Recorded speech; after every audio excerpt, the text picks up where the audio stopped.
सभी मित्रों को प्रणाम। मैं दिल्ली से माधुरी। बाबा, गुरु और शिक्षक में क्या अंतर है? बैठिए।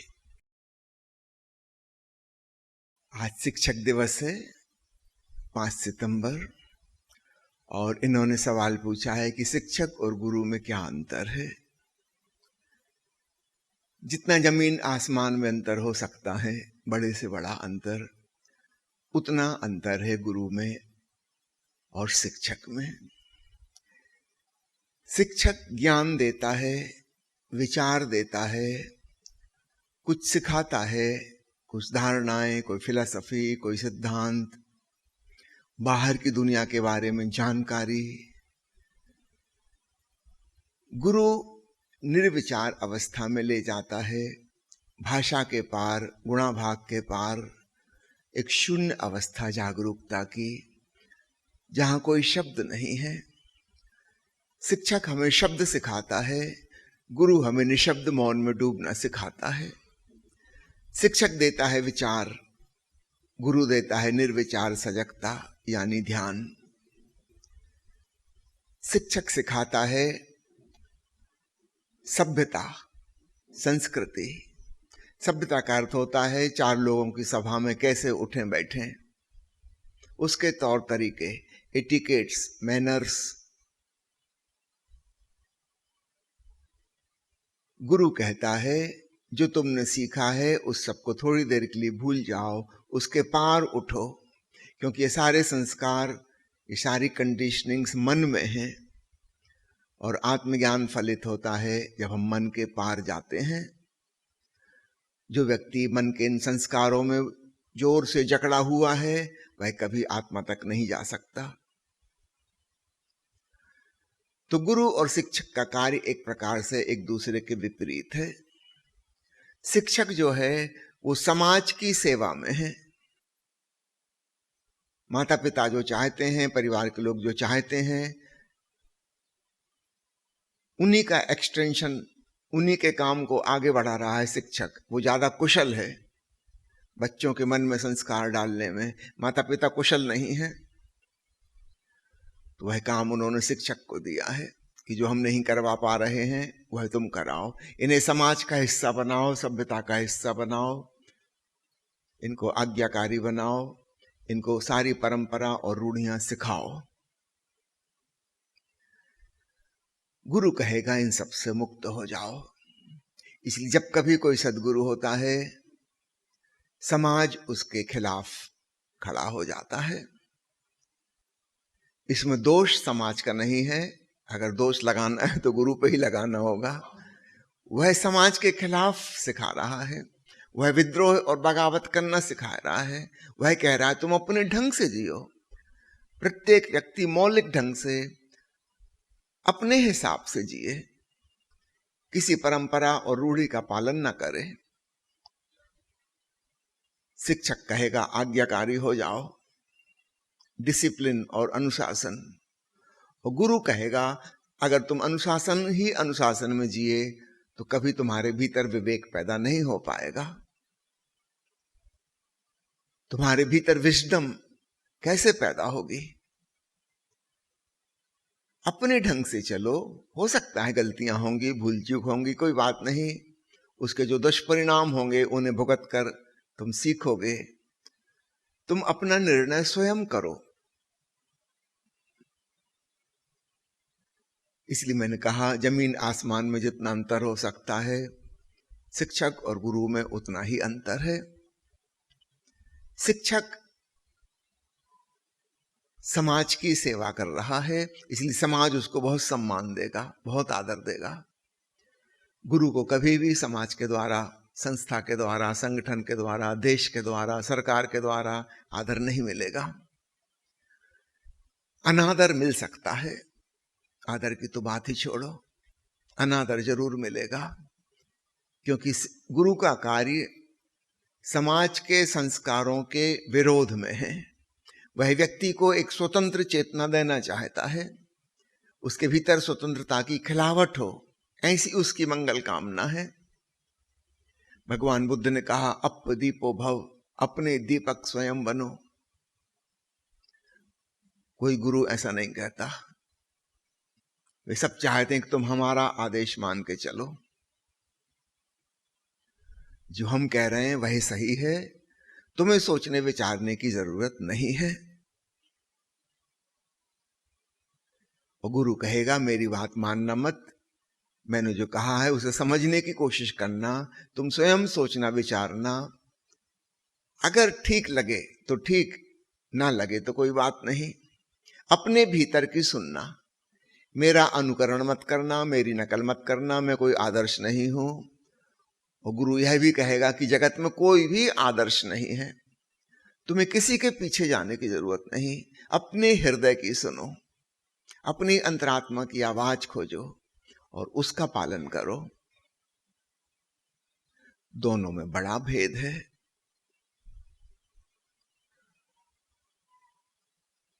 शब्दकोश में शायद एक ही अर्थ लिखा है, दोनों पर्यायवाची हैं।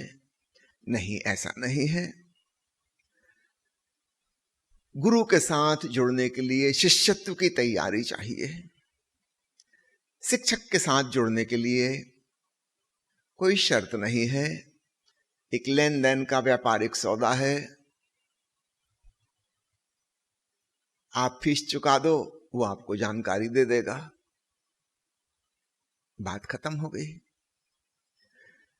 गुरु के पास मामला कठिन है, गुरु जानकारी नहीं दे रहा, ज्ञान की क्षमता को, ध्यान को बढ़ा रहा है। ये दोनों बिल्कुल अलग बातें हैं। जितनी ज्यादा जानकारी हमारे पास होगी, हमारी ध्यान की क्षमता उतनी कम हो जाएगी।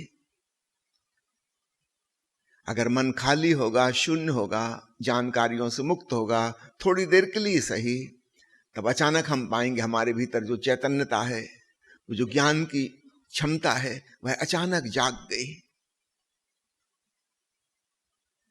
जानकारी के कचरे कूड़े में वह दब जाती है, जैसे अंगारे के ऊपर राख जम जाए, ठीक ऐसे ही जरा राख झड़ा दो, फूंक मार दो, अंगारा धधकने लगता है। भीतर धधक ही रहा था। ठीक ऐसे ही हमारा चैतन्य है, भीतर ज्वलंत मौजूद है, धधकता हुआ, लेकिन ऊपर से बहुत विचारों की, जानकारी की, विद्वता की परत जम गई है, धूल धमास, उसमें वह छुप गया है, दब गया है।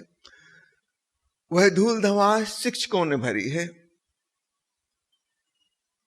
याद रखना, शिक्षक उपयोगी हैं समाज के लिए, गुरु उपयोगी नहीं है। बल्कि गुरु के हिसाब से अगर तुम जीने लगे तो समाज के लिए एक मुसीबत हो जाएगी। समाज बर्दाश्त नहीं करता सुखी आदमी को, आनंदित आदमी को, स्वतंत्र आदमी को।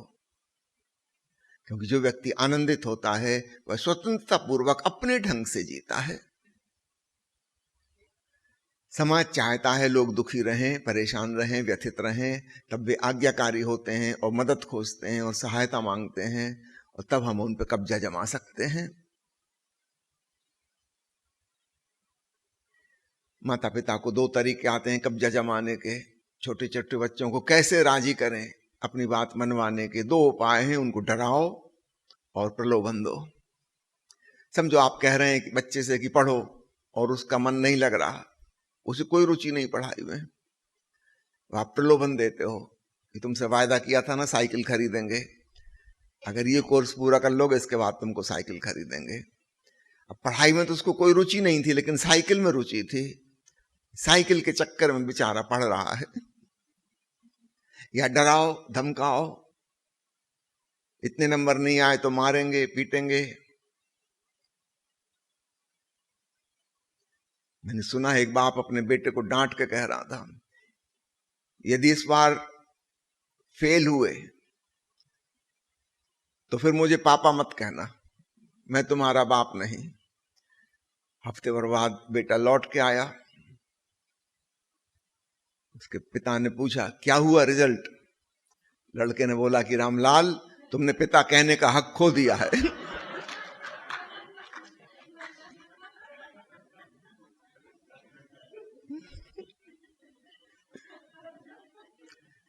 हम किसी प्रकार डरा धमका के, दंड की बात कह के बच्चे को फोर्स कर रहे हैं। दो ही उपाय हैं माता पिता को, और तीसरा कोई उपाय पता नहीं। वही उपाय शिक्षक अपनाता है, वही उपाय धर्मगुरु अपनाते हैं, वही उपाय राजनेता अपनाते हैं, वही उपाय न्यायपालिका अपनाती है। अगर समाज के नियम कानून का पालन नहीं करोगे तो दंड मिलेगा, सजा मिलेगी, जेल में बंद कर देंगे, फांसी पे चढ़ा देंगे। और समाज की मान के चलोगे तो पद्मश्री की उपाधि मिलेगी, भारत रत्न कहलाओगे, नोबेल प्राइज मिलेगी। धर्मगुरु उसी को और एक्सटेंड कर देता है मरने के बाद। उसका काम और जालसाजी भरा है। यहां नगद कुछ भी नहीं। अगर गुरु की मान के चलोगे तो अगले जन्म में इनाम मिलेगा। मृत्यु के पश्चात गुरुदेव आएंगे, आपकी आत्मा को लेने स्वर्ग ले जाएंगे। कितना अच्छा प्रलोभन। और अगर नहीं मानी गुरु की बात तो फिर नरक जाओगे, अगले जन्म में सुअर या कुत्ते बनोगे।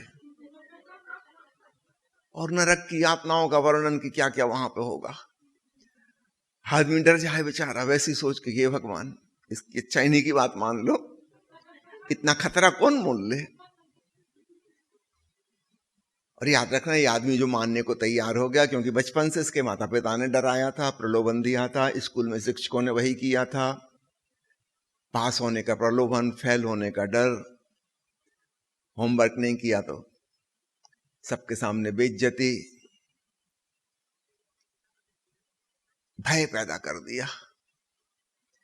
होमवर्क पूरा किया जिसने, रेगुलरली अटेंड कर रहा है क्लास, उसको कुछ इनाम मिलेगा, पुरस्कार मिलेगा, कुछ पदक मिलेगा स्कूल की तरफ से, बहुत अच्छा बच्चा, अखबार में उसकी फोटो छपेगी। ग्रीड एंड फियर, ये दो फैक्टर हैं जिनके द्वारा माता पिता ने, शिक्षकों ने, धर्मगुरुओं ने, राजनेताओं ने जनता का शोषण किया है, मैनिपुलेशन किया है, अपने ढंग से चलाया है। कोई भी सद्गुरु चाहेगा कि तुम भय से भी मुक्त हो जाओ और लोभ से भी मुक्त हो जाओ। जिस जीवन में अंत में मर जाना है, ये डर किस बात का। सब छूट जाना है, सारा खेल मटिया मैट हो जाना है, डर किस बात से रहे। और जब यहां कुछ पाया ही नहीं जा सकता, जो पाया है वो भी सब भी छूट जाएगा, तो लोभ किस बात का करना। अपनी जिंदगी को अपने मौलिक अंदाज से जियो। हर सद्गुरु का यही संदेश होता है, celebrate your life in your own way. निश्चित रूप से हम सब अलग अलग ढंग के लोग हैं, हम अलग अलग ढंग से अपने जीवन का उत्सव मनाएं। हम किसी भीड़ के हिस्सा ना बने, हम भेड़ चाल ना चलें। और शिक्षक चाहता है तुम भेड़ चाल चलो, तुम भीड़ के हिस्से रहो। इसलिए मैंने कहा शिक्षक और गुरु में जमीन आसमान का भेद है।